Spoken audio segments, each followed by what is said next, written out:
যে সময় প্লাস্টিকের পলিথিন শপিং ব্যাগের উপর নিষেধাজ্ঞা আসলো তারপরে ওই এত বছরে কিন্তু পানি অনেক দূর গড়িয়ে গেছে, মানুষ এক ধরনের অভ্যস্ততায় চলে গেছে। এই সব কিছু বিবেচনায় রেখে সরকার নিয়মিত অভিযান চালাচ্ছে। এখন সুপার শপগুলোতে গেলে আপনি আর প্লাস্টিক পাবেন না, আপনারা সেই কথাটাও প্রচার করেন। আপনারা খালি কাঁচা বাজারে পলিথিন আছে এই কথাটা প্রচার করলে অন্যে অনুপ্রাণিত হবে যে ও রেখেছে আমিও রেখি।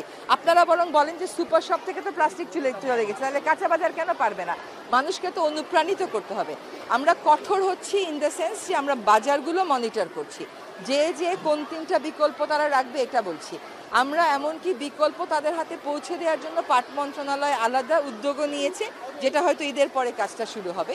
আর পলিথিন উৎপাদনের ক্ষেত্রে নিষেধাজ্ঞাটা প্রয়োগ করতে আমরা বহুবার গিয়েছি, বহুবার প্রতিবন্ধকতার মুখোমুখি হয়েছি।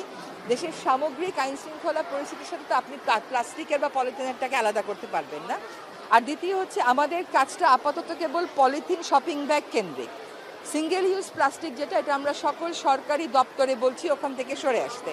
আশা করি আমরা সহসাই সরকারি দপ্তরগুলোকে সিঙ্গেল ইউজ প্লাস্টিক মুক্ত করতে সক্ষম হব। তারপরেরটা হচ্ছে একটা বিধিমালা করা হচ্ছে, যে বিধিমালার মাধ্যমে কোন সিঙ্গেল ইউজ প্লাস্টিক আইটেমকে আপনি কতদিনের মধ্যে ফেজ আউট করবেন তার একটা দিক নির্দেশনা থাকবে।